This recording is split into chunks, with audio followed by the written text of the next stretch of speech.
Phil Spencer and them, I think they believed in for 343 Studio. They had their back, but things happen, and now they get the time to make this game better than it was. And I think that's And what I like about Microsoft. Like the support is what yeah, these studios need, and they're able to do it and stuff.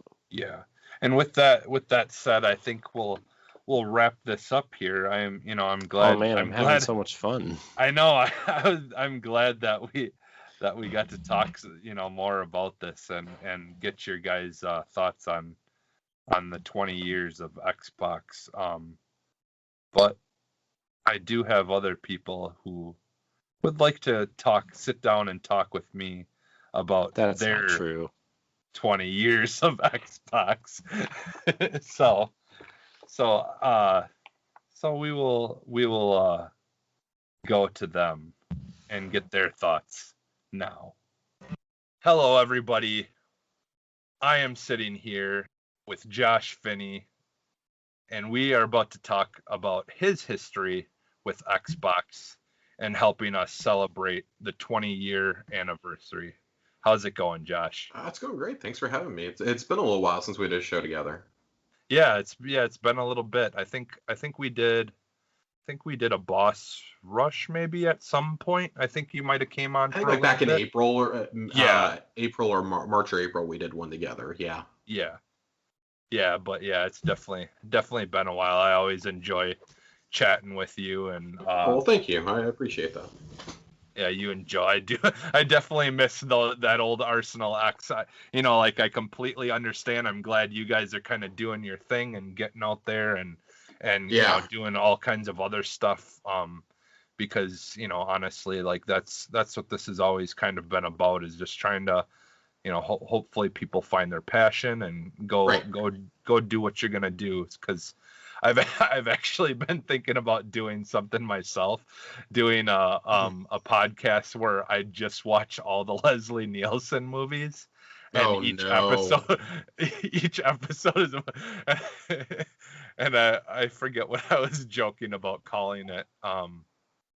But well, just because I've always been a big fan of him. Like Mhm. I haven't watched too many. I think only one of his first movie, like one of his older movies, and that's it, when he did the more serious acting. But because I would do those too, just for the experience, because honestly I wouldn't mind going and seeing some of those. But yeah, so we're here to talk about Xbox. So yeah, would you mind just kind of talking about your history and like some of the things that really made you stick to Xbox as kind of your main console? Yeah, for sure. I mean, my Xbox story kind of starts where everybody else's does. Back in the OG era, with Halo 1. I remember I played Halo for the first time probably fall 2003. I think I played Halo 1 for the first time.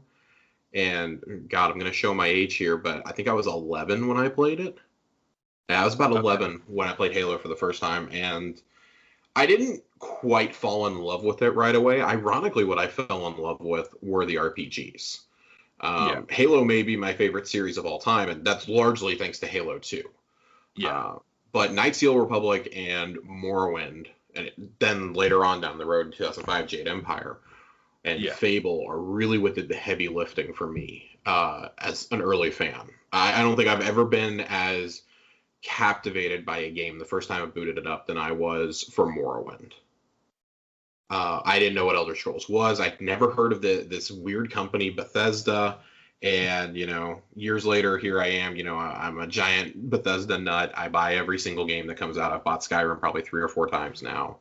I mowed lawns all summer when the 360 got announced. If anybody remembers, again, showing my age, seeing the reveal of the 360 on what was then Spike TV. Yeah. Elijah Wood revealed it. Yes. It was the weirdest thing I think I've ever seen for a console reveal. But they showed off Oblivion. And I'd read the Game Informer feature the year before in 2004 where they just announced it was coming to the next Xbox and it was coming to PS3 and PC. And as soon as I saw that game running in real time, I saw that and Ghost Recon Advanced Warfighter. I had already fallen in love with Halo by this point. I was thinking about scraping some money together to buy a used Xbox. I said, screw it, mowed lawns all summer and into the fall to be able to buy a 360 on launch day. And I don't think I've ever looked back. I've pretty much been an Xbox main for 16 years now. I got red ringed right out of the box. If that didn't ruin me being an Xbox fan, nothing was going to. But it's been it's been a wild ride through the ups and downs, But what's kept me sticking is a lot of my friends gravitated to Xbox because we're kind of the old guard, right? Like we grew up on Halo. I was a sophomore in high school when Halo 3 came out. I remember I was allowed to take the day off. My parents let me call in sick that day to school to stay home and play the campaign. Me and my best friend played through the campaign as soon as the game came out. We were at the midnight release. Got his older brother to take us, but it was one of those things. Like in high school, you owned, at least at my high school at that age, you owned an Xbox. Nobody wanted a PS3. You wanted an Xbox because that was Madden was online there. You had Halo. You had Forza was just starting to come up at that time.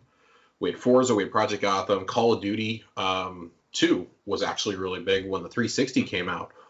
But if you wanted to do multiplayer gaming or the FPS games or like I fell in love with Western RPGs, Xbox was where you went. Mm-hmm.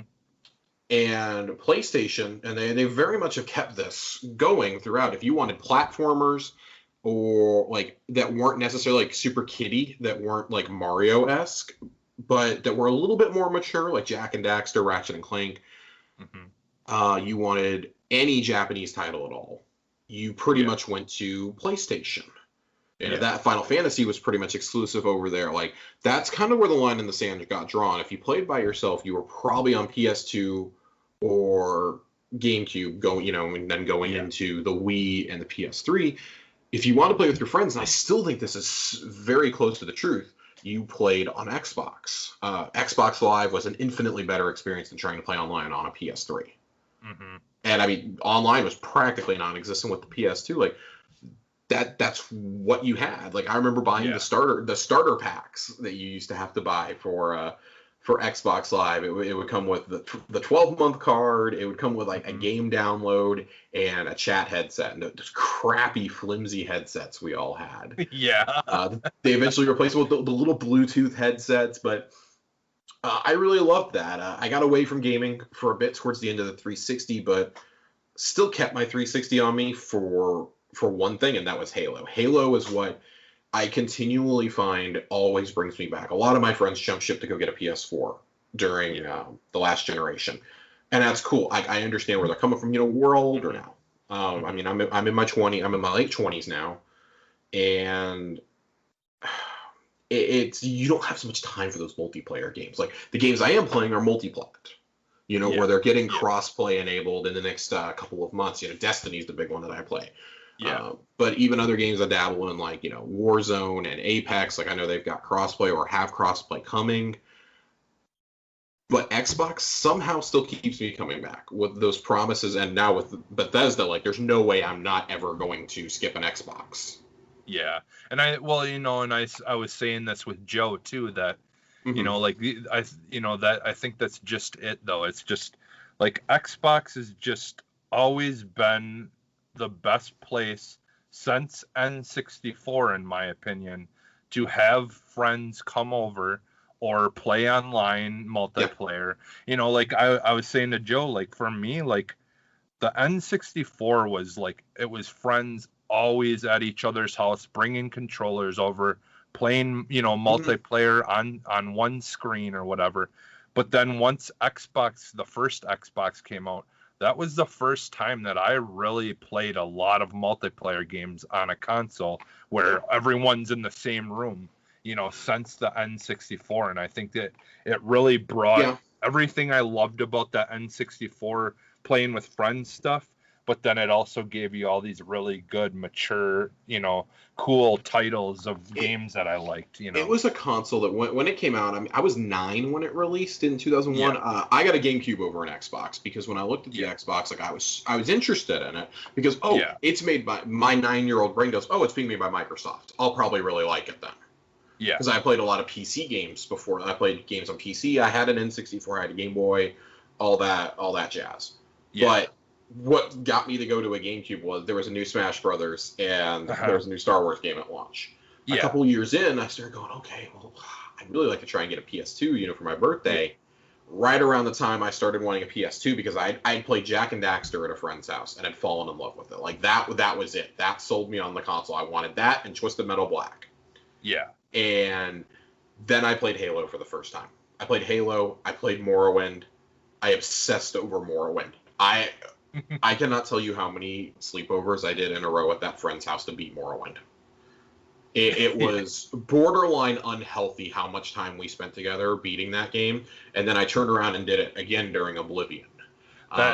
That's how it was for the Modern Warfare games back in the day, man. I used to play those way too much, probably like 12 hours a day sometimes. There's nothing better than sinking your teeth into a good shooter or a good RPG, in my opinion. Well, not even like really a shooter, a good multiplayer game. Yeah. Because I've been known to sink 12 to 15 hours into a Destiny expansion as soon as it comes out. Yeah. For several days on end. If I happen to have the days off, that first weekend is just bananas. Like, okay, I've got 2, maybe 3 days of uninterrupted playtime. I deliberately have cleared my schedule.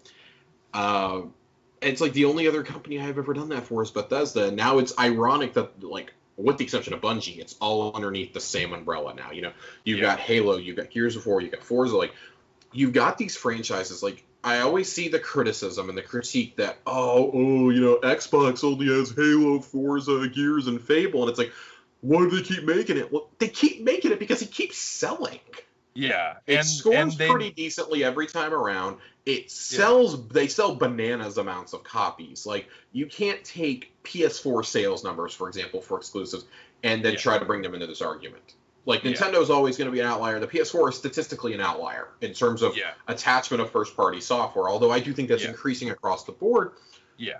With Xbox, it comes back to, like, it's the games I want to play, but the services, too. Like, we talked a lot about Xbox Live, and now, going into the next generation of services with Game Pass and with what's still being called xCloud. Yeah. It's fascinating. Years ago, I used to joke that, man, I'd really love if I could just play Fable or Halo, I guess it was. It was when Halo Master Chief Collection first came out. I really wish I could play this on my tablet.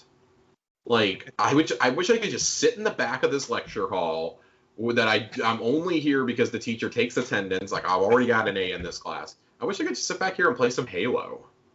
Like I used to in the high school computer lab. We used to download the Halo CE trials to the computers and play them all on the same network.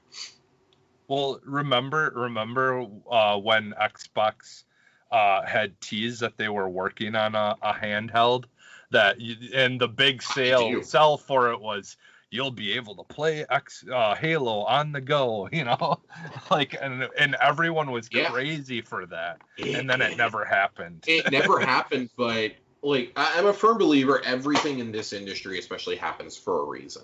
Yeah. And the Xbox One, like sales wise, is, I mean, you sold, I think our last estimate's like 50-60 million, somewhere in that range. Yeah. That's far from a failure, but it looks like a failure when you stack it up to 115 million units sold for the PS4 or the 83 million that the Switch is currently at, and it's climbing millions every month right now. Statistically, it's going to pass the PS4 at some point, and is going to come within spitting distance maybe of the PS2 if it doesn't slow down and it gets a refresh, et cetera, et cetera. Yeah. But it's like I've stuck it out through the Red Ring. I stuck it out through TV. Yeah. Through Always Online, through the Kinect being bundled in. Like, if 2013 didn't drive me away from this brand, I don't know what would. Mm-hmm. And it's like, this last generation in terms of software wasn't great. Let's be honest, this was not Xbox's finest generation. Mm-hmm. But I'm so excited. I think the other thing that I love so much is I'm always excited about the optimism that's shared for the future. Mm-hmm. When you hear somebody like, and I know he's just a figurehead, the whole corporation's not your friend thing applies here. Yeah. But seeing someone get up there and genuinely speak to how much they love games, like Phil Spencer does, or like Matt Booty does, and then you look at the creators they have there. You have Todd Howard, Shinji Mikami, Tim Schafer, Brian Fargo, Fergus over at Obsidian. Like, you have so many people there that just want to make games. They just want to make awesome games for people. And I like how diverse the portfolio is becoming. It's just I'm going to sit here and keep rambling, but it comes down to like it's come full circle now. Like, so many of my friends who jumped to PlayStation are like, wow, like I feel for the first time I need to own both. Mm-hmm. And I mean, most of them bought a Switch in the interim, but they're like, man, I feel like I need to own both because but the thing is, you don't have to. Like, you have the option now to go play those games on PC if you have a good PC. Or you can play them through Android or through the web browsers. Like, I play... My indies are almost exclusively played on my phone now, in bed. Yeah, I got one of those backbone. I got a backbone shell coming in. That's probably how I'm going to play the entirety of 12 minutes this summer. Is on my phone. Yeah. How are you liking that so far? The backbone thing. I don't have it in quite yet. It comes in next week. No, I ordered it. I didn't anticipate using cloud streaming as much as I want to, or as much as I have been. And I've actually been playing a lot of games with touch controls. I tried that the other day for the first time. Mm-hmm. And it's not too bad. I mean, I wasn't on a great connection, so. God, what was I playing on? That is the one thing. Like, the server blades haven't been upgraded yet, so it's still running off Xbox One architecture, and you can tell. Like, I've played some Destiny strikes on there, or done some Crucible. And it's bad. It runs at 30 frames, and especially in Crucible, going from the 120 frames on my OLED to 30 frames on my phone is jarring.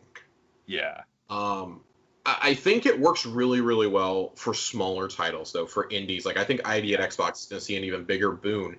And when we eventually get to the point, I'm convinced this is getting announced this year, that they're going to have it in beta by the end of the year or by early next year, is that you're going to be able to play any of your digital games. Anywhere. That's, to me, the next logical step. You unbundle it from Game Pass, make it its own thing. I would gladly pay $10 a month for that to access my stuff anywhere. Yeah, the perfect game for me has been Gears of War Tactics. It is such a perfect game for that. Any ISO game I feel is really good for it. I'd actually really like to try and get back into Wasteland that way. Yeah, that would be good too. I've been playing some of the Telltale games with the touch controls. I've been doing Wild at Heart, just came out on Game Pass. Yeah. There's some great ones on there that you can play that aren't too intensive. Like, it's really hard for me to play a shooter on a phone. Like, I can do a Destiny Strike because I've played those things so many times. Yeah. But it starts to hurt my eyes after a little while looking at it on my phone. Like, I would only use this to log in and do stuff I absolutely had to do. Like, if I was going to get serious about playing on this, and say I was out of town the week that a content release drops, I would want to take my tablet with me, and I would just hook up via that, because that's at least a 9 to 12 inch screen. Yeah. That's better. I've played on my MacBook with no problems, no connection issues, very good latency, but it's all going to depend on your internet connection. Just like the old days of Xbox Live, it's going to depend on your internet. Yep, exactly. Your ISP. So I love the legacy of Xbox. I'm looking so forward to Halo this fall with Infinite. Everything coming full circle. It really is the brand that built Xbox. Without them, without those early contributions from BioWare, and the team that would go on to become Turn 10. I don't know if you have Xbox. I mean, Lionhead also. I remember reading about, and Bethesda even. I remember reading about what was then called Project Ego in E3 2001. I remember reading about that because that was when the GameCube got revealed, and that was when we got the reveal of Smash Brothers and all that. But then there was this thing called Xbox that I hadn't heard of before. It was my very first Game Informer issue. It was issue. I remember it very clearly in my mind. It was issue 99, I believe, 98 or 99. And they had all these weird things for this big black box with a green X on it. And I didn't understand what Halo was. I never played a shooter at this point. Like, I played GoldenEye, and that was it. I played GoldenEye and Perfect Dark. Those are the only shooters I'd ever touched. I'd never played Doom. I hadn't really played Turok. Like, I just shot a couple dinosaurs in it, and that was it. Like, those never really thrilled. I played the Army Men games. That may have been the closest thing to a shooter I'd ever played. Those were actually pretty fun, though. Those are fun. Army Men Air Combat is still one of my favorite N64 games, I think. It's not good at all, but it was a guilty pleasure. Yeah. It was good to an 8-year-old. Yeah. But going back, though, a lot of things were just good for the time on N64. Yeah. Like, you go back and you look at, like, how 007 performed on that, even with the expansion pack thing in. It was so chunky whenever there was explosions, and I within the last like 10 years I'd gone back and tried it, and I'm just like, how did we ever enjoy this? How, with how bad it would drop in frames and all that, and I'm just like, how did we enjoy this? But that was all we knew. So it's crazy because I remember reading about that first launch lineup for Xbox. I remember seeing Halo, Project Gotham Racing, and I think Oddworld, Munch's Odyssey were all teased in that spread. And I read about this game that would become Fable eventually, Project Ego, and like, oh, if you do something in this forest, when you come back, if you do it as a child, when you come back as an adult, that whole area will be affected. And like, okay, it's nice to know that Peter Molyneux was making promises that Todd Howard also makes now, and nobody has learned from each other because time is a flat circle. I just think to kind of wrap up, though, I guess I could sit here and talk about this for hours on it. I think just the legacy of the console is what keeps me coming back. Like, it used to be a joke in my friend group that, oh, well, as long as there's a new Halo coming, Josh is going to buy the Xbox day one. And that is still true to a degree because I love Halo so much. But now because the Bethesda purchase was announced just before pre-orders happened. And so we were all like, oh my God, like that came out, we're all ordering our consoles, and like that's kind of driving the hype too. But it's getting back to the console that I fell in love with, but way back in 2003. It's focused on playing with your friends, forging those friendships. Like, I have lifelong friendships I've made because of these games. Whether it's Destiny or it's Call of Duty or it's Halo or it's Forza, like, I've met people that I continue to play with. 10 years later, I would never have become friends with one of my best friends in the world, and I would never have become friends without him finding out that I liked Halo at school. Halo 2 had just come out maybe 2 days before, and he goes, "Hey, do you want to come to my house this weekend and play Halo with me? My brother just bought Halo 2." And we stayed up all night to beat that game on Legendary. Two just dumb 12-year-olds stayed up all night playing it, and that became a tradition. Almost every weekend, I think I was at somebody's house from the time I was in junior high until well into college, doing Halo LAN parties, even after Xbox Live. Like, we were doing Halo LAN parties. We were playing Rock Band. We were playing Guitar Hero. We play Modern Warfare online, Modern Warfare 2, or we'd be, oh my God, have you heard about this game, Mass Effect? Like, oh, it's so cool. We've never played anything like this. Or, oh my God, I can't believe how awesome Oblivion is. Or, oh, let's all squad up in Ghost Recon. And even if somebody's not there, like, you can still give directions to your squad mates. Like, we've never seen anything like this. Rainbow Six, there's so many classic franchises that, are multi-platform, but I'll always remember them as the memories I had on Xbox. Yeah, for sure. So, all right. Well, thank you for sitting down with me and talking about it. And can you let people know where to find you? Yeah, as always, you guys can find me on Twitter and Twitch as @Josh_Finn with 2 N's, and you can find me every Thursday night with our friend Corey and HD doing Tower Casuals Destiny podcast. All right. Well, thank you again, and we will see you guys in the next interview. All right. Bye. Hello, everybody. I am here with Stoy from EXPCast, and he's gonna help us celebrate 20 years of Xbox. It's been a great 20 years. Oh yeah, for sure. I can't believe it. It seems like 20 years is like a short amount of time. Like I feel like Xbox is older than that, but it really isn't when I kind of did the math. Yeah. Well, and I always joke that I count the Dreamcast as like part of the first Xbox just because it says Microsoft right on it. So yeah, right. Well, it was their test system after all, I guess. yeah. And then, like once Dreamcast kind of fell off the face of the earth, then that first Xbox, it was where a lot of their exclusives ended up going to. So yeah, for sure. So I mean, that was cool.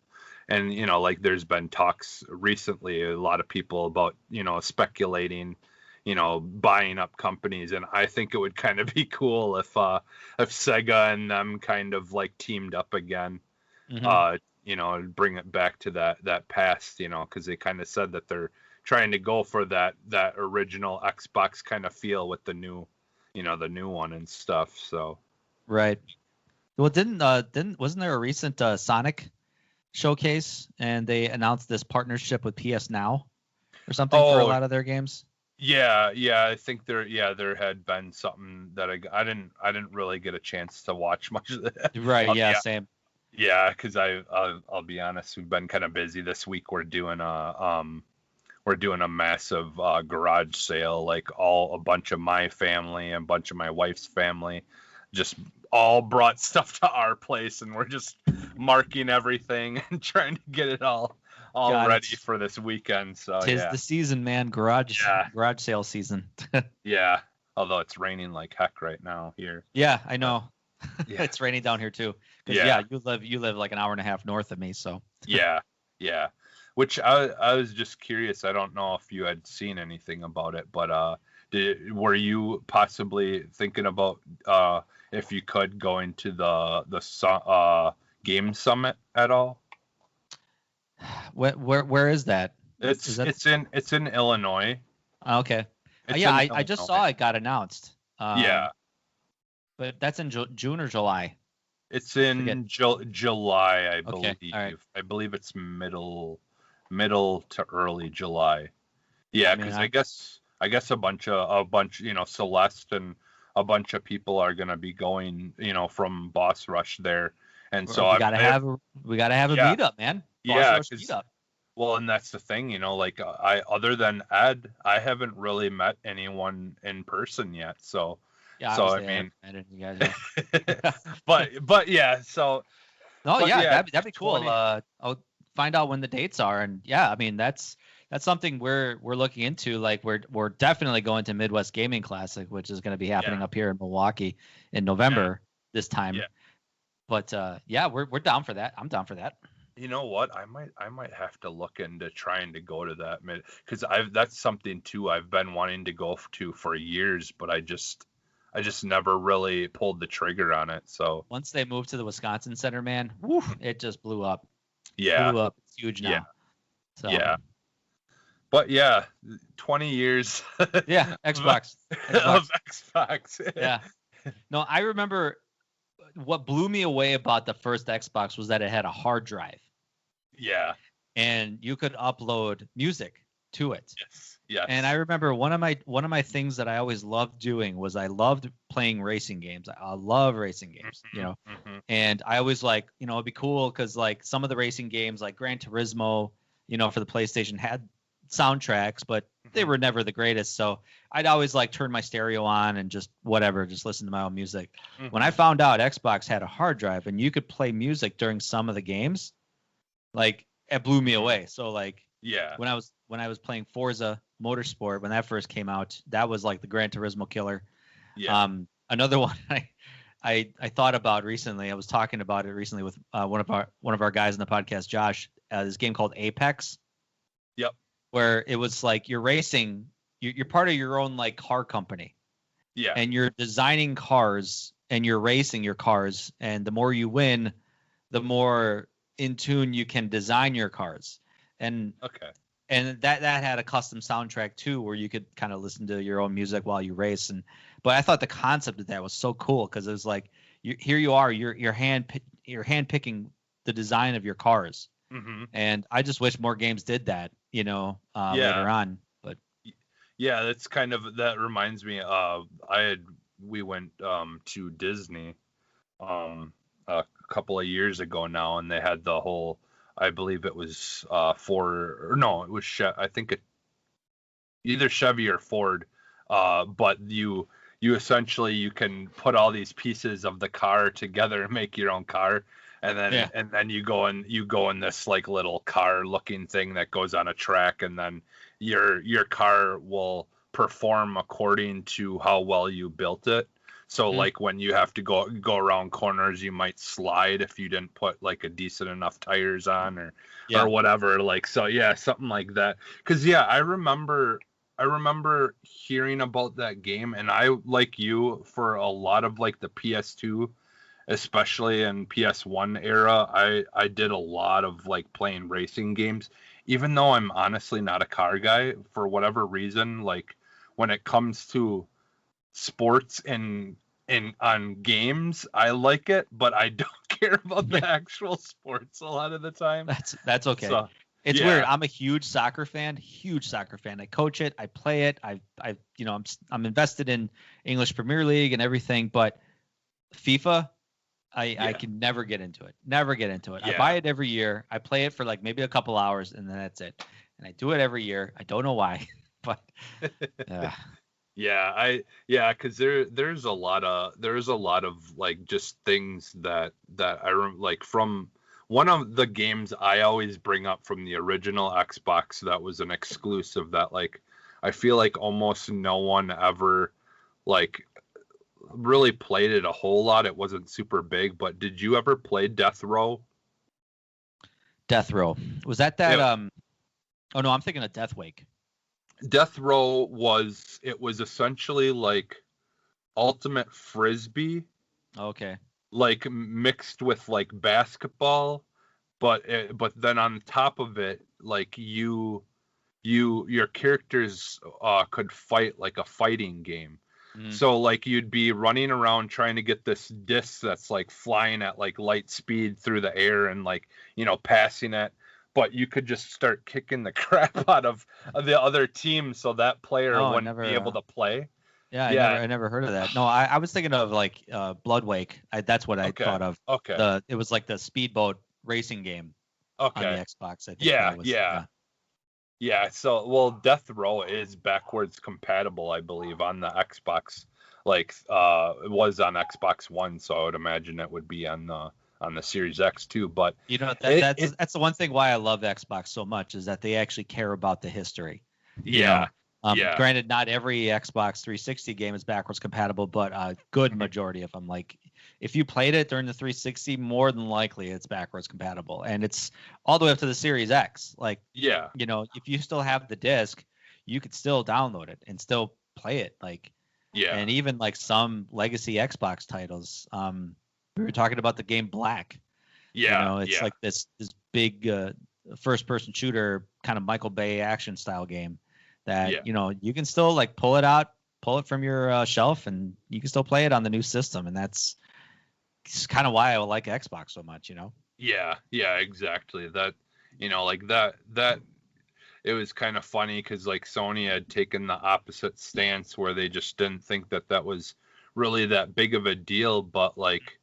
Like honestly, I feel like it's not just like by me that it's been a growing thing with not only like I would say almost side by side with you getting now barcades. Like now like a lot of people are like opening up their own businesses just to sell retro games and retro, like because there are so many people who want to go back and experience that old stuff, and like, you know, like now there might be honestly people who buy a new Xbox just because they know they can go to those local retro stores and they can just go there and buy stuff from them, throw it in their console and play it. You know, like people are still using that stuff, and it's not just being thrown away somewhere. You know, for sure. They still have a market value. Yeah, so it's I mean, like we talked about. I mean, you and I, we've been gaming for years, decades. Yeah. You know, and the video game population's getting older. You know, so it's like, we obviously started when we were kids, and now we're like in our 30s and 40s. We're getting up there, and I'm turning 40 this weekend. But like, you know, we still long for those type of games, and it's like it would be nice to like play it on a new system, so I don't like have to, you know, go back into the attic, break out the old system and stuff. Like it would just be nice to have that feature if I buy new systems when they come out, and it would be nice to just keep it going.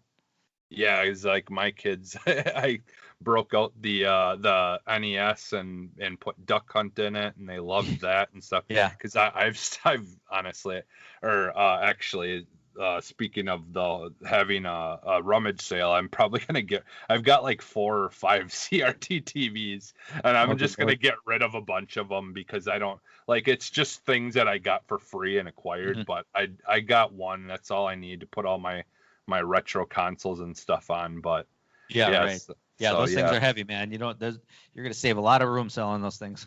Yeah, exactly. But yeah, like, and that's, you know, and that brings up another thing that I kind of mentioned with on some of the other interviews, but like I feel like it was the N64 that me and friends would play, you know, multiplayer, you know, on one console. And it wasn't until the original Xbox came out that I really did that again and got back into like playing full on, like a whole bunch of us, you know, and then the Xbox that one even had made 4 it. ports.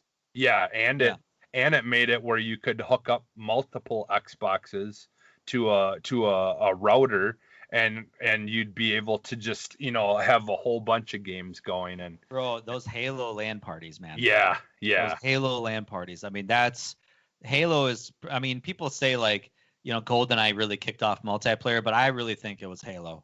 Yeah. I mean, you know, playing multiplayer Halo 2 with a bunch of your friends in someone's basement, you know, bring your Xbox, someone's got the Switch, and, you know, someone's got the you know, router, and just, man, those are the days.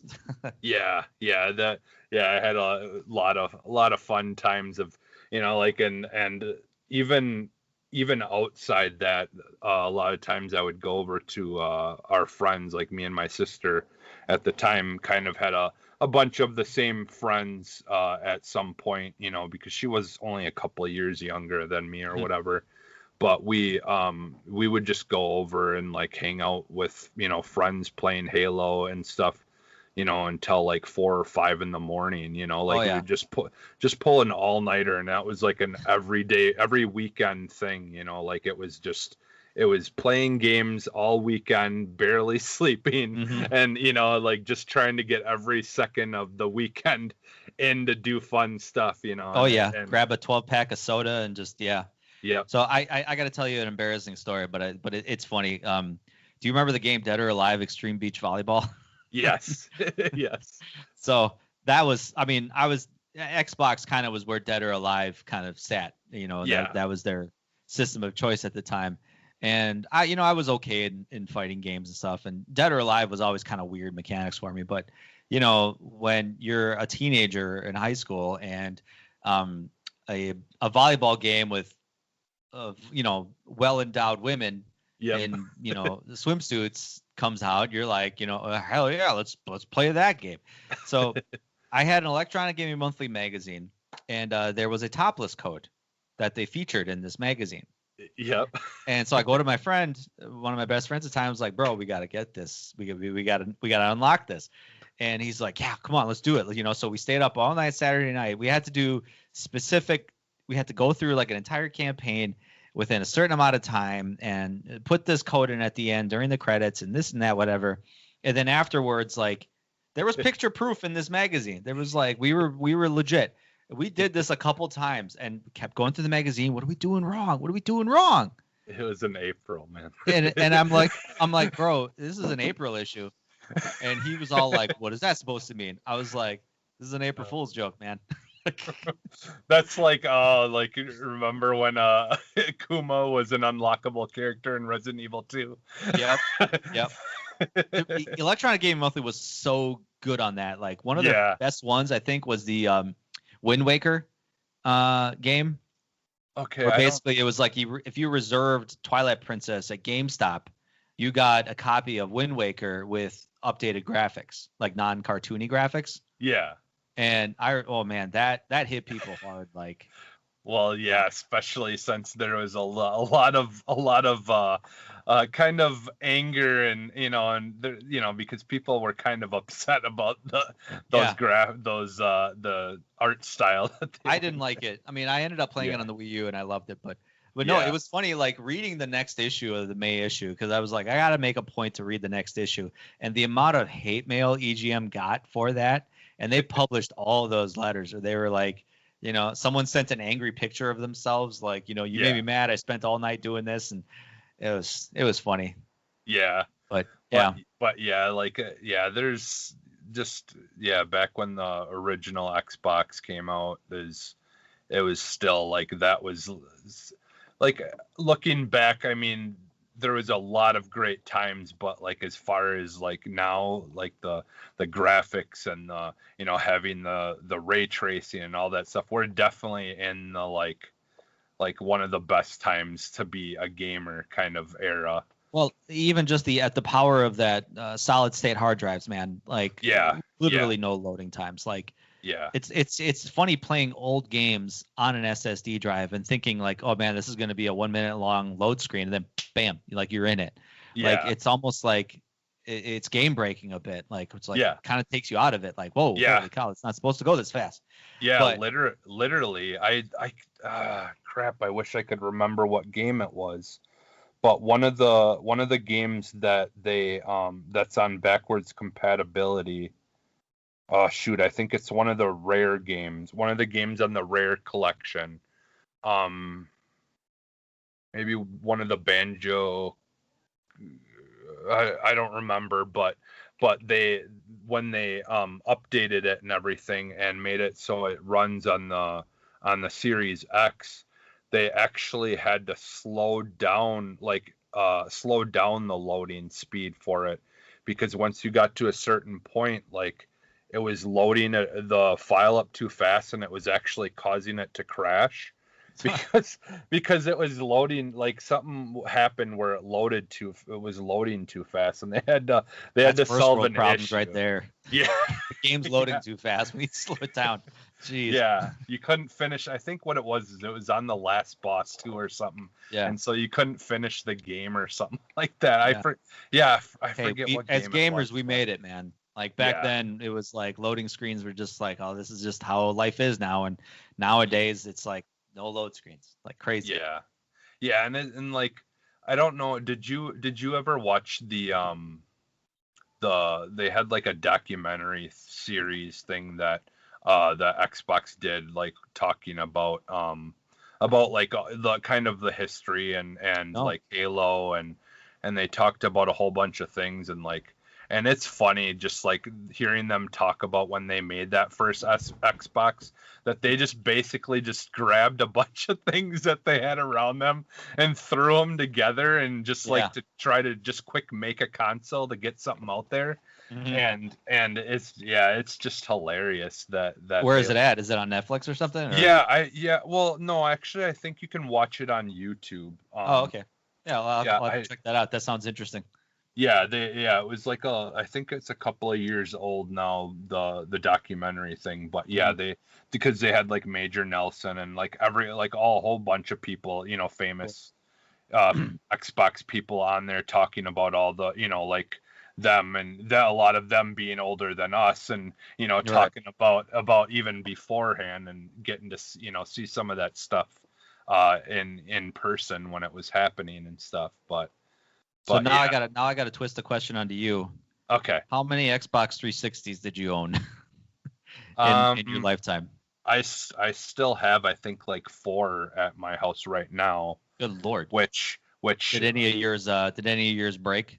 Yeah.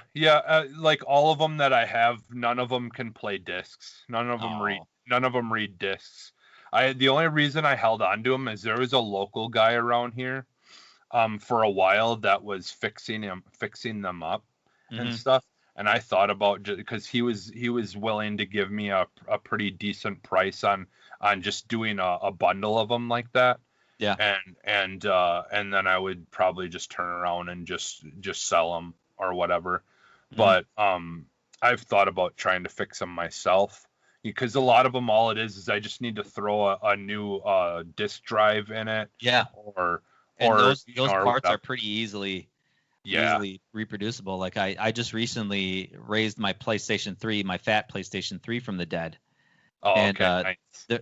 There's just a whole kit you buy where it's just like, it's these solder points. All you got to do is, take these apart, do these things, and recirculate the soldering mold, and bam, it like fired up. Like, it was amazing. Yeah. There's a good market for a lot of that stuff, because like I said, people are probably going through their crap in their basement and, oh man, I wonder if this Xbox still works. And and like I said, I've got that local retro store that I was just at actually before we started this. And so have you gone to that Start Over games? I think they're in Oshkosh. I haven't been to that one. I've went to the bigger one that was in Green Bay, and that one was really cool. They would have they had a whole section where you could buy like NES and SNES games that were brand new games, like games that people just made. Yeah. Oh, okay. Yeah, like games people made like for the system that are literally you can't just like buy anywhere. It's like, okay, so like homebrew games. Yeah, homebrew. Yeah. That's it. Yeah. Yeah. Yeah. I know. I mean, this could be a whole nother topic, but I know like the homebrew games and the repro games are kind of a big thing, because people make the games affordable, but like obviously it's not the original copy of it. So you're not paying the full original copy price, but you still have the game and it's completely playable. Yeah.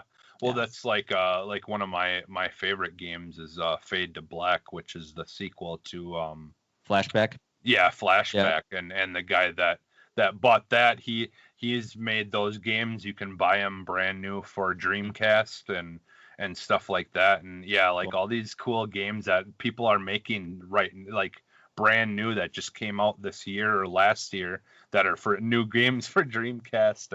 And I'm sure there's probably people making games for the original Xbox and who knows? Like, I mean, that's the fun part about, I think, with gaming is like, it's so easy once you start getting deeper into stuff to be such a tech nerd. And like, just, like today, like I said, I went to the retro place and I was seeing,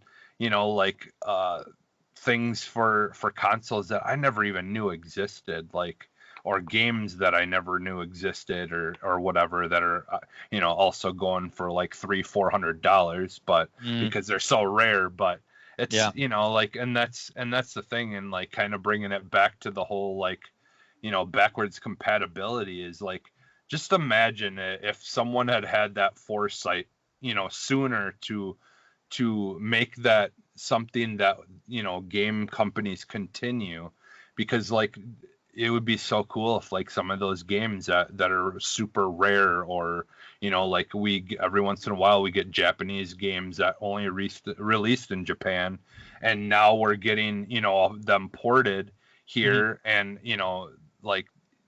15 years later or whatever, and like it just would be really cool if everyone had that foresight and put in the work to kind of preserve that stuff, because it truly is, it's artwork, and it's just, it's a bummer that some of the other companies just don't see it the same way as Xbox, but yeah, which is weird because they're the newest guys on the market. I mean, Nintendo's Mhm. been around since the 80s. Yeah. Sony's been around since the 90s. Microsoft kind of came a little bit late to the game. And I think they care more about the classics than both of them do combined. Both Sony and Nintendo do combined. Yeah. And they don't even have there's a lot of original kind of Xbox franchises that sometimes I wish, could make a comeback. Like we talked about this kind of lesser known game, Otoji, that one of our guys, Josh, was really into. It's kind of like a hack and slash style game that it'd be cool to kind of get a sequel for that, or at least some sort of, I don't know, remaster or whatever, just to get people interested. Yeah. But yeah, it's weird that they're committed more to the classics. And I mean, even though Xbox 360 was 15 years ago, when I first had mine. Yeah. And I've had 3 of them break. Okay. But I bought in like each other like re-edition, like okay. See, I never did. I never did just because they changed that hard drive on it, and it sucked because I'm like, now I've got like 250 gig hard drives, and I'll be out that. I won't be able to use them, I mean, I had the adapter. Gigs was like, wow, that's a lot of space. Yeah. Oh, those were the days. Jeez. Yeah. Now it's like 250 gigs. That's like Call of Duty. That's it. Yeah. Yeah. Now you get that on your phone, and that's like one of the lower end phones. Yeah. Yeah. When you had the 4 gig Xbox 360. Oh boy. Yeah. Yeah, that's right. They did with the redesign because it was an external hard drive that you could just swap in and out easily.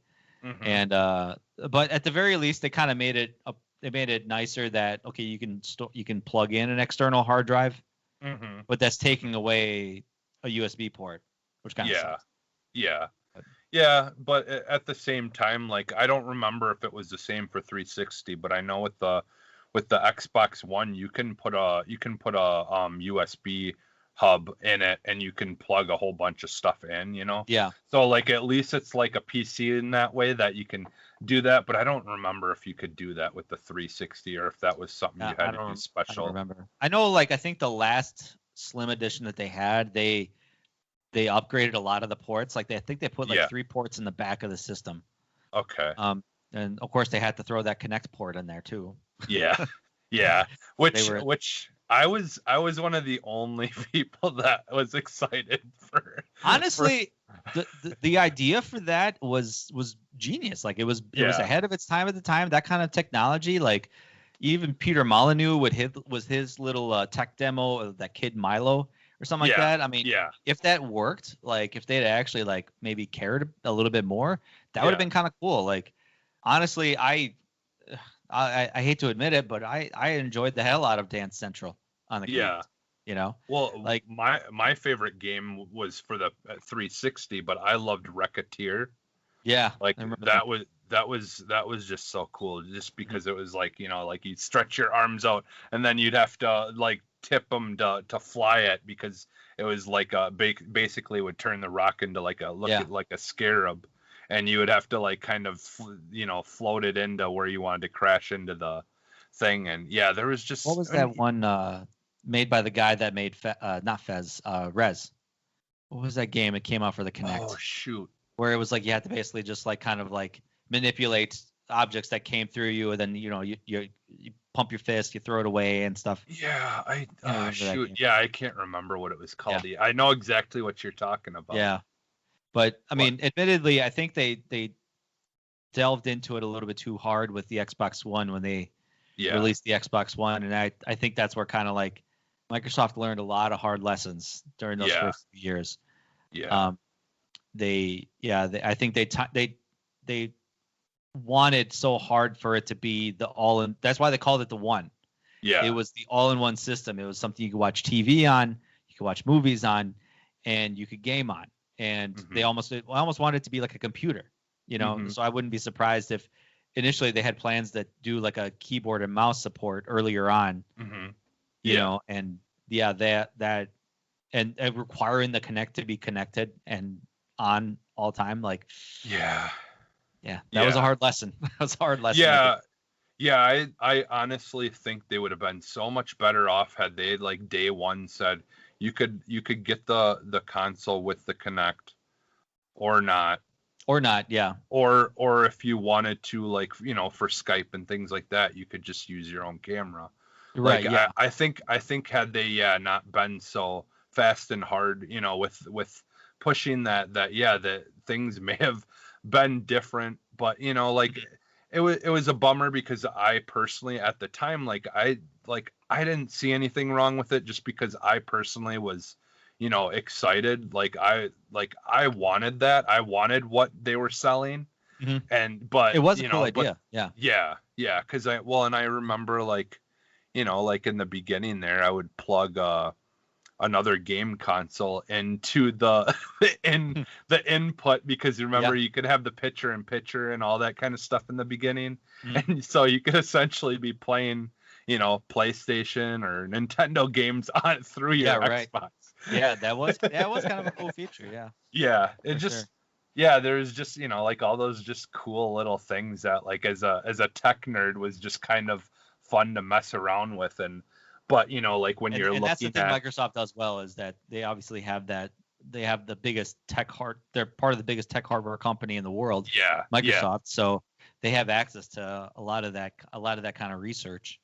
And I think that's though why they care so much about backwards compatibility, is like they are just a bunch of tech nerds who really want to see what new tech can do with those old games. And like, look at, we're getting some games with 120 frames per second that were nothing near that originally. And that's wild. Like, they've been pushing that hard. Like, their updates recently, like, hey, check out all these like Xbox One updates that we're just throwing your way. Like, PlayStation 5, nowhere near that list. So, I mean, granted, they're not like full blown like upgrades.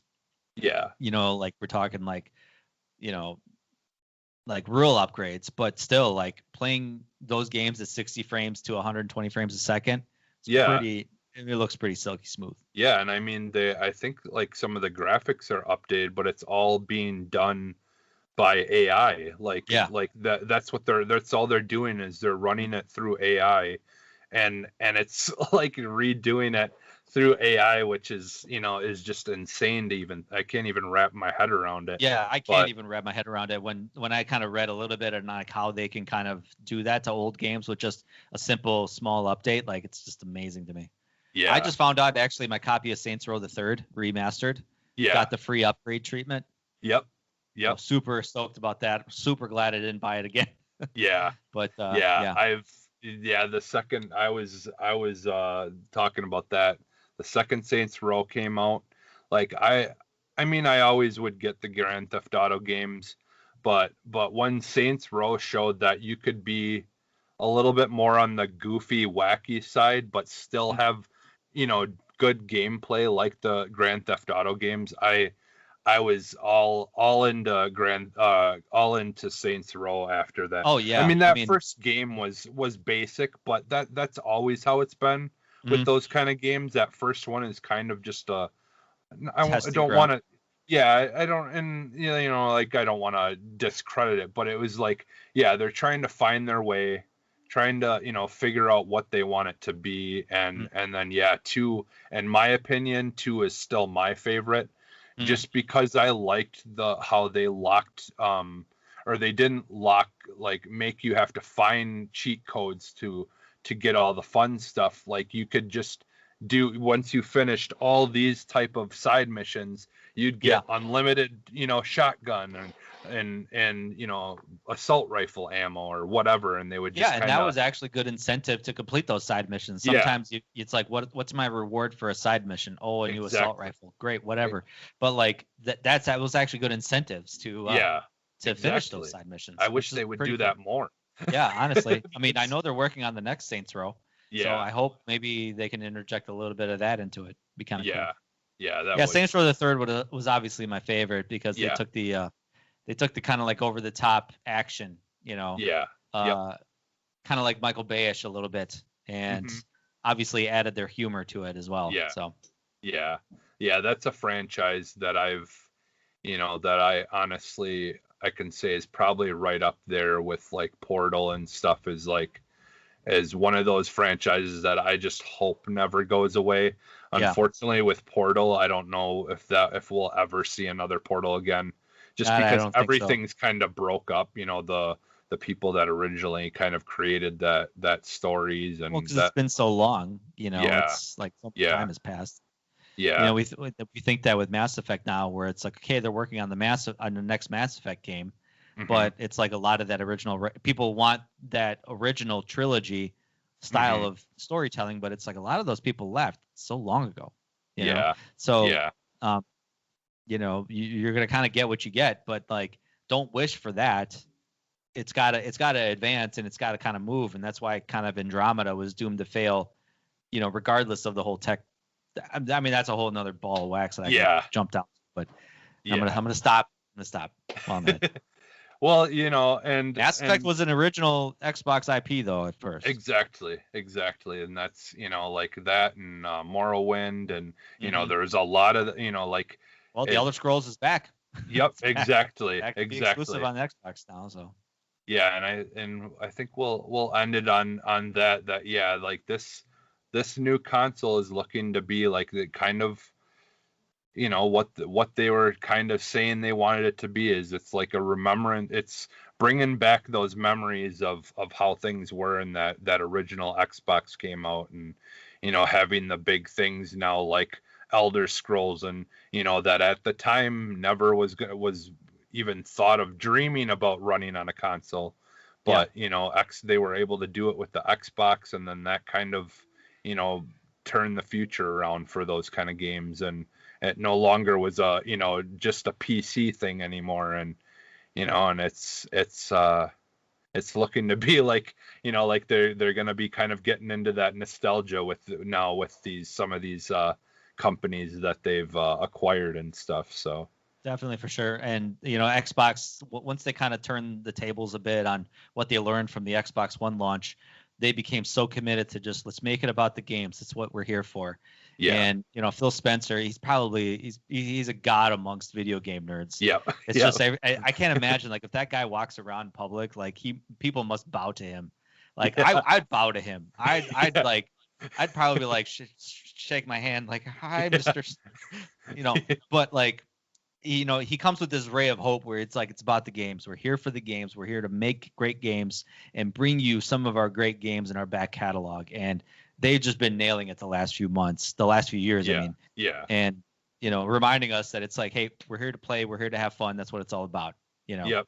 Yeah. And, you know, and we've been saying it like on our show since the beginning, you know, like, because it was, you know, we had started AX like when, you know, it was still, there was not a lot of games and stuff like that, but you know, like there was that, you know, talk of, you know, things kind of trying to be turned around and turning the ship around, and we knew that it, you know, it wasn't something that was going to happen overnight, and Sure, no, yeah. you know, and it's I mean, they've turned it around pretty much now, but it's still, you know, they're still waiting for that payoff, but I'm confident that they're gonna pull through once things get, you know, to where they need it to be, especially with COVID kind of setting a lot of things, kind of. I imagine last year was.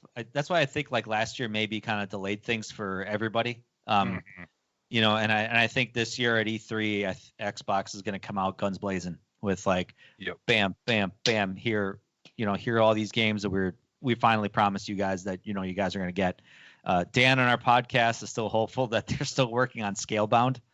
There's a lot of people out there. Yeah, exactly. Because they were so far in advanced, they were so far in development. Like, it's just weird that they just kind of abandoned it, especially since they had such a following. And I would still love for them to come out with it, but maybe I have less hope than he does. But yeah. I mean, you know, like, that kind of stuff is unfortunate, and a lot of times that happens and we don't even hear about it. Like, you know, that's the unfortunate thing is a lot of times, you know, maybe fortunate for the people that were going to work on something that it didn't get too far, and then they're told they can't do it, kind of like that. But like now with the more recent stuff that had came out in the past months, about the 007 remake and how there was all kinds of things that going on with that. That there was a version for Xbox made and it's never going to see the light of day. Well, I mean, there's been stuff that's leaked out, but not the full game. Not that original game. I know there have been some, like I think Bloodstone was like an original one that came out in that era, and I thought there was like one other James Bond game, but so yeah. All right, well, thank you for coming on here and talking with me. Hey man, thanks for having me. I'll any excuse to talk about video games. I'm cool. Yeah, exactly. So do you just want to let people know where they can find you and where they can find your show?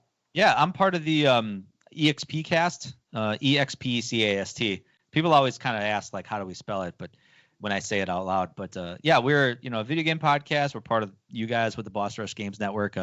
We talk just all about video games. I'm joined by my friends Josh, Pat, and Dan. We've been friends for a long time and wanted to share our love of video games with everybody else. But we're on Facebook, Twitter, and Instagram at EXPcast, and we're on the Boss Rush Games Discord actually. And it's been a lively room lately with a couple of us where we're just like kind of shooting things back and forth with each other.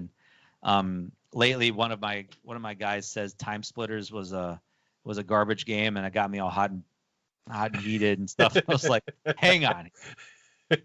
So. Yeah, I've been listening to your guys' show lately. It's been an every week listen. So appreciate that. Thank you. Well, and it's fun, and it I'll be honest, I'm a little jealous because I have a bunch of friends too that are into gaming and stuff, but they're like me in the beginning. They're like not kind of nervous about the thought of doing this kind of stuff. I think a little bit, and just kind of don't have any experience with it. I mean, I was the same way, and I just kind of threw myself in there. I mean, but it's just like talking with friends. But like the idea though of being able to do stuff in the same room, I just wish, I wish someday, hopefully someday. Right. Yeah. Well, since we live so close to each other, if you want to record an episode sometime in the future, I don't mind driving up. So okay. Yeah. I mean. Yeah, honestly, and I've got family in Milwaukee and stuff, so and in that area. Welcome everyone to the Xbox 20-year anniversary. I am here with Colonel Panic, and we're gonna just talk a little bit about our history with Xbox and celebrate it for the 20 years, and just kind of talk about the things that made us fall in love with it. So I'm here with Joe, aka Colonel Panic. How you doing today? I'm good.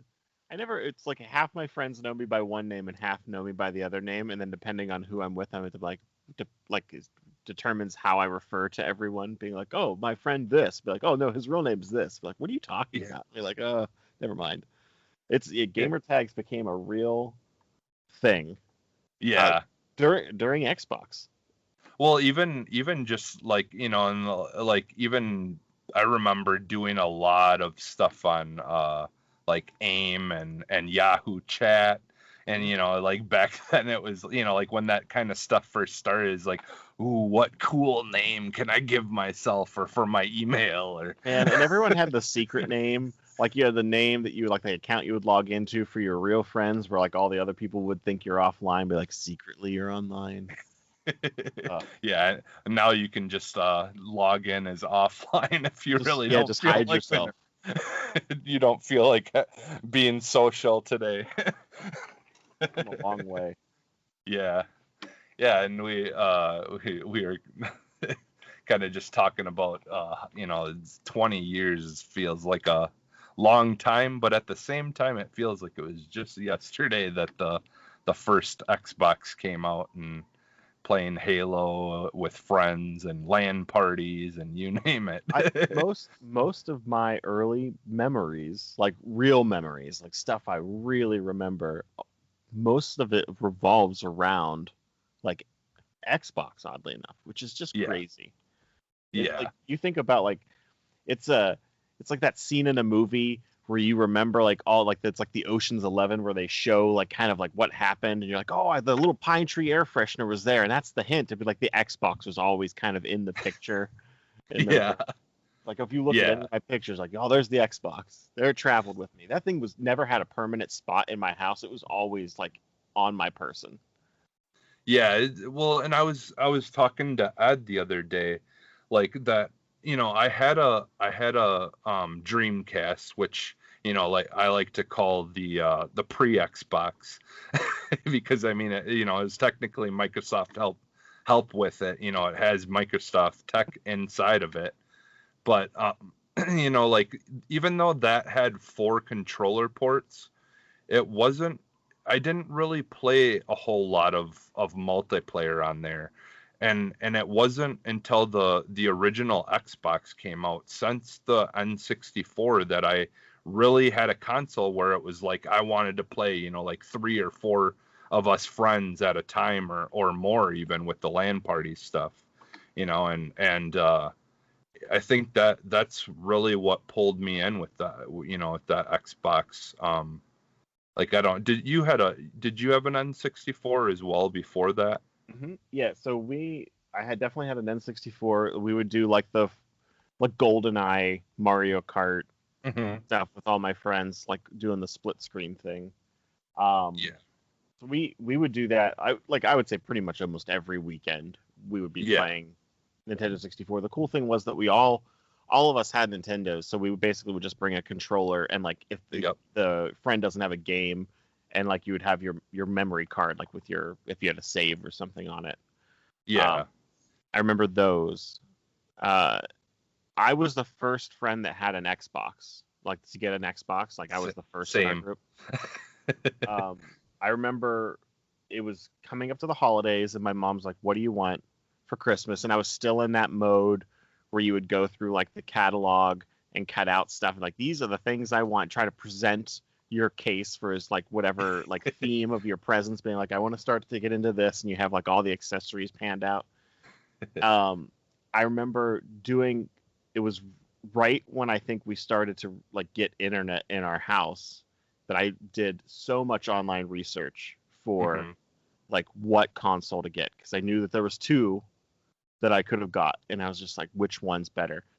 And it was very clear to me that like Xbox was the winner. Like I'm like, oh, look at the CPU, it's got a hard drive in it. Like it was just like so obvious to me, being like, and like that was part of my pitch to my mom, being like, you don't have to buy me a memory card, Mom, it's got a hard drive in it, like, and all this. I remember there was an article in like the original, I think it was like the official Xbox magazine. I might even have the magazine around here, where they talked about the development of it, and it was like, it's gonna have, if you have footprints in the sand. I remember that was like the thing. It was like, if you have footprints in the sand, it'll remember, and they'll be there the whole time. And like they were way off, but like it was a good sell. I remember pitching this to my mom, being like, I want to get an Xbox. It's the console I want. And I didn't know what games. Like, I mean, like every console has like the like what games do you get type of problem. But it was tough going to Xbox because I couldn't play like my PlayStation games, couldn't play my Nintendo 64 games, and like it was like a new thing. My first game was Mad Dash Racing, if you've ever heard of that. Yeah, I remember that. It had such a. It was like it was like these animals that would like run. It was all running. It was like very parkour-esque. Yeah. And had a great soundtrack. I would say to this day, it's a great soundtrack if you ever listen to it. I might have to check that out. And I remember part of me getting that game was because like with the Xbox, you could download your CDs to the drive. Yeah, which that was like so the awesome. Coolest thing. Yeah, because the best we had before that was PS2, like, or PS1, and I don't remember if it was PS2 as well, but you could take a game out while it's playing and put a CD, audio CD in. That was the best we could do before then. Right.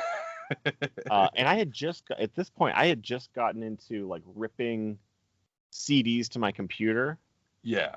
So I like just started like in that, and be like, oh, I don't even need that. I'll just rip them all to my Xbox. This would be the coolest thing. I can play whatever I wanted. And that was like part of the thing why I got Mad Dash Racing is like, it's like, oh, this way I can play whatever songs I want while I race. And then the soundtrack was so good that I don't even know if that game was capable of like custom soundtracks, but I remember not even using it because I liked the soundtrack so much. And there was this weird part where you had to like, if you were swimming or climbing, you had to like rotate the one stick around really fast. And I remember I had this like goofy thing where I would like hold forward and then like flatten my hand out and like run, like as fast as you could to win. Oh man, that was one of those games hours and hours and hours into. But what really sealed the deal for me, and anybody that follows me anywhere or has heard my voice before knows that like it was Halo. Halo was the thing, and that's what got our group all like everyone bought an Xbox after that. I had a friend coming over. I had just got the Xbox, and I only had, I think, Mad Dash Racing. I think I might have had like, there was like a Star Wars game, maybe.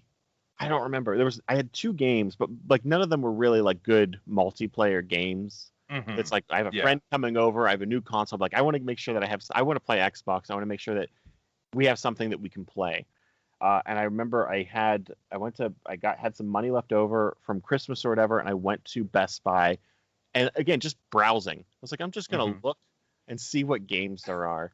And I bought an extra controller, and then I bought Halo, and I was like, oh, a shooter game. Maybe this could be like GoldenEye. And I took it home, and I opened it with my other friend, and we played that game. I would say like all night long. Like we played it we didn't even touch the campaign. We were just doing like Beaver Creek at the time. And just like to hear the announcers like game over. Like that sound to me was like it resonates in my head. Yeah. We played that all night.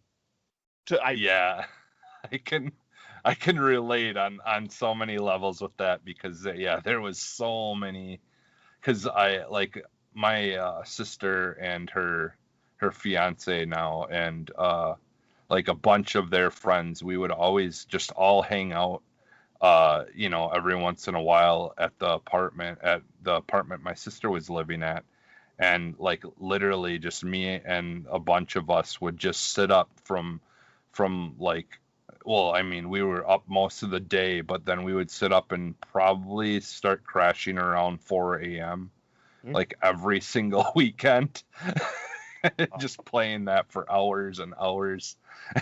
Whenever we came to the next day, I remember it was me and one of my buddies. I called my other friend who was staying at another friend's house. So it's like another group of 2.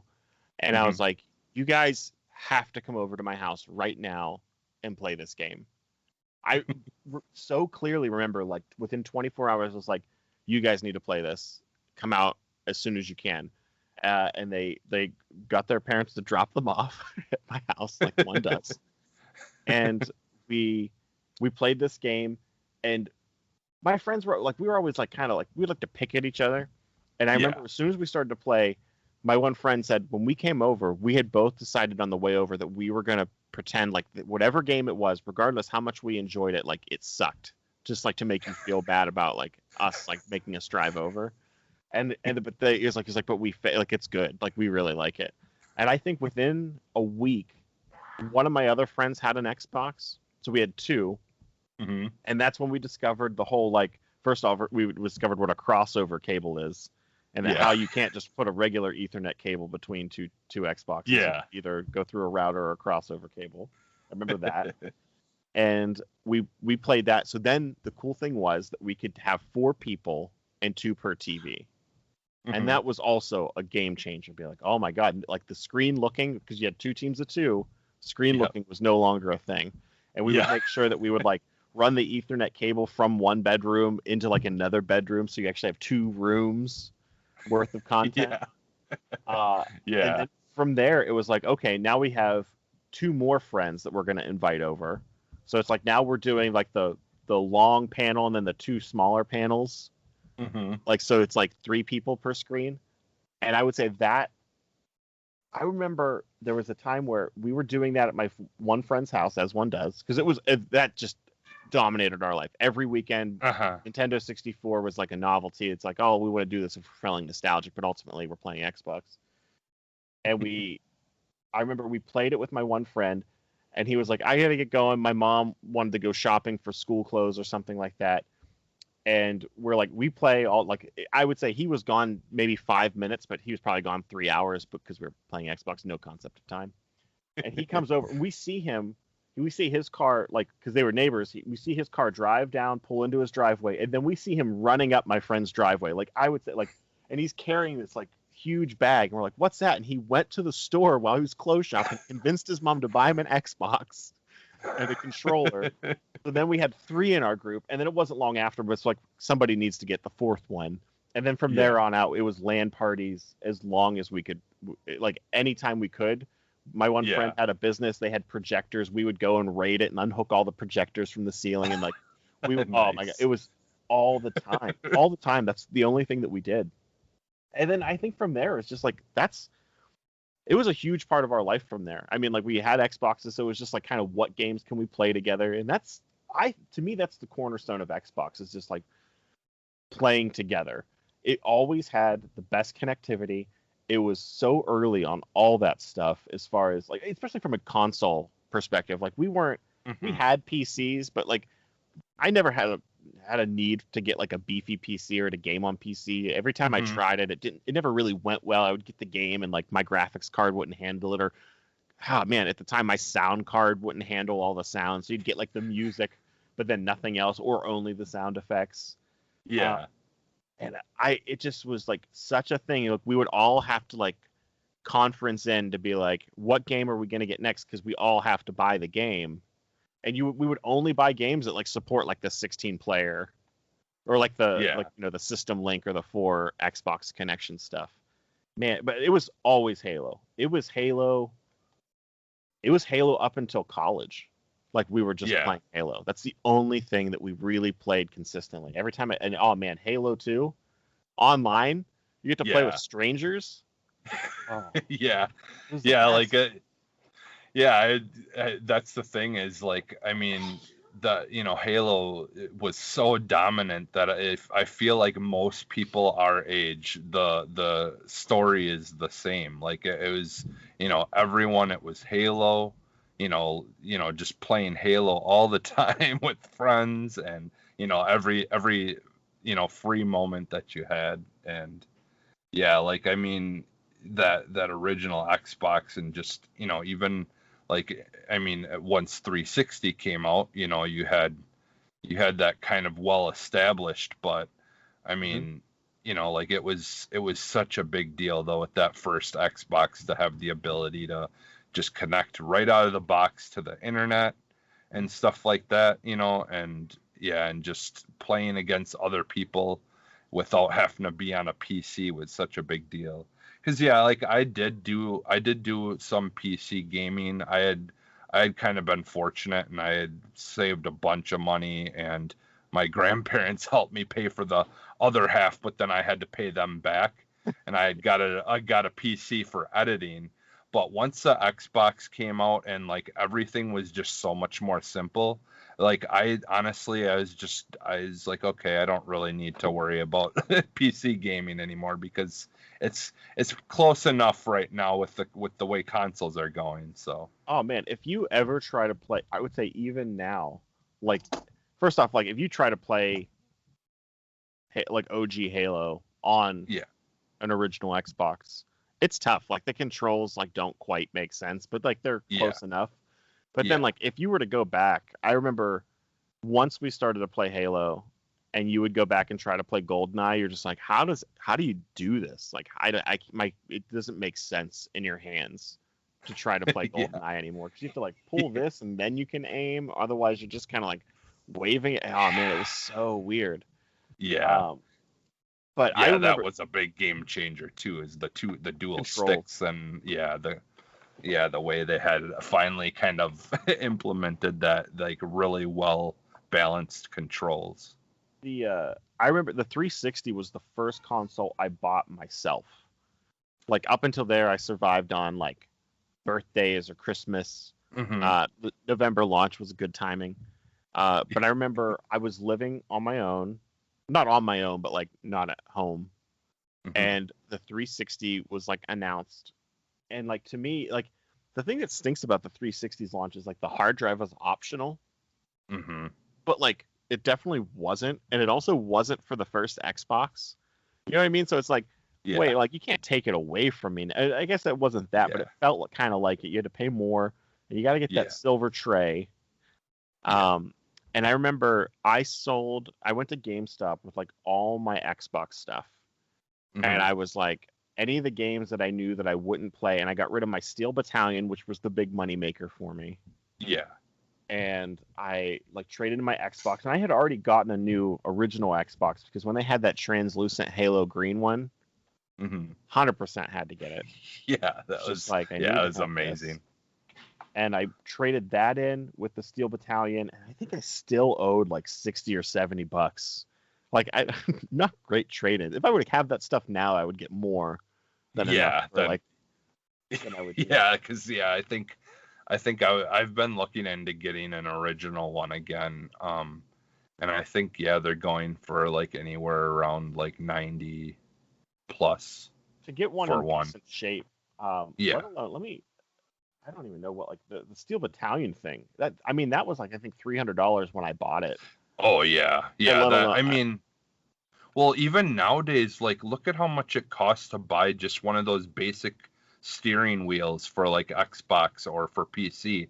They're like $400, and it's like way too much.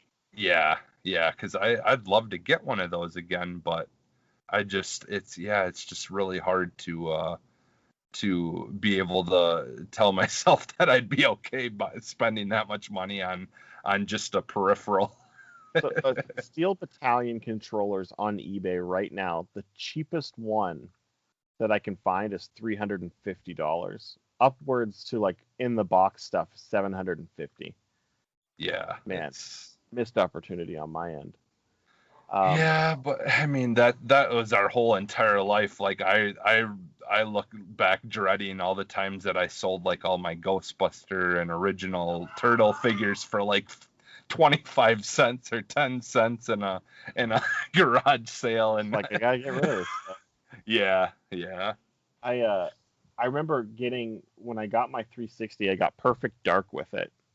Oh yeah.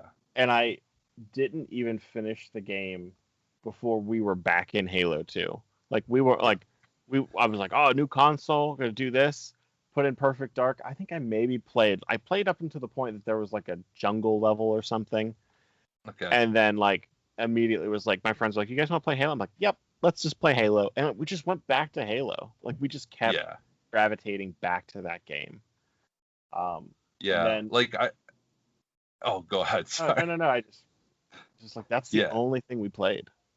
Yeah. Like, cause like I would say that like probably the bigger shooter other than obviously like 007 that I got into were like the Unreal Engine or Unreal Tournament and stuff like that on PC, or like that was the only thing that I really got super into as far as shooters on PC.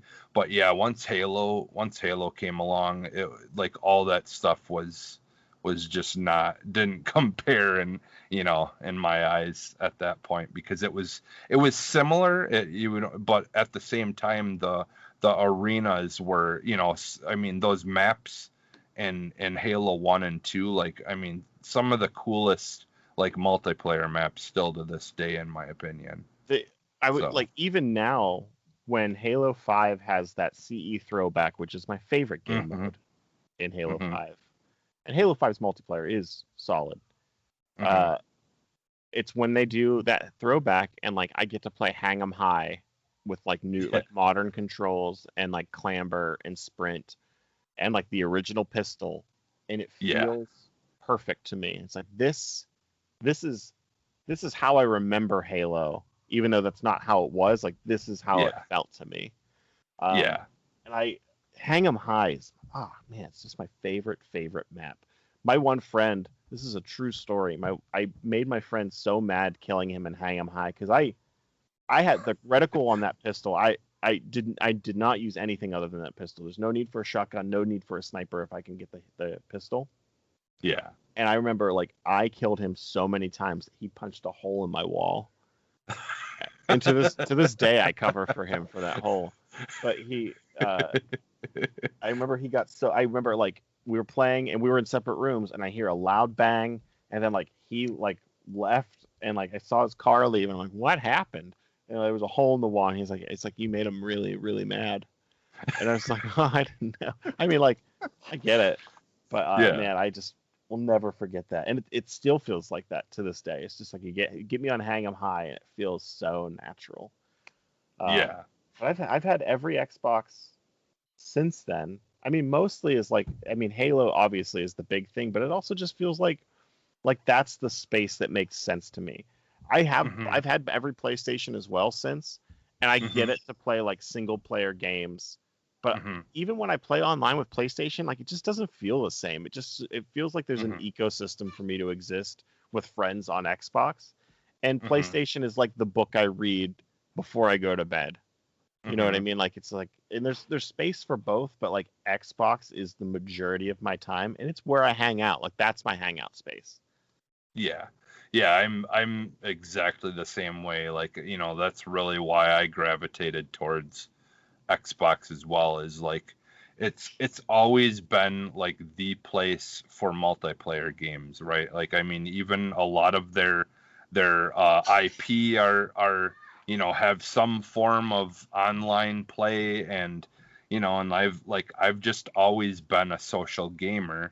So like Xbox has always felt like the place for social gaming outside of PC, obviously, but you know, and PC even is then, like the Wild West, where it's like, yeah, you yeah, can connect and talk to people, but like Xbox felt like the hub.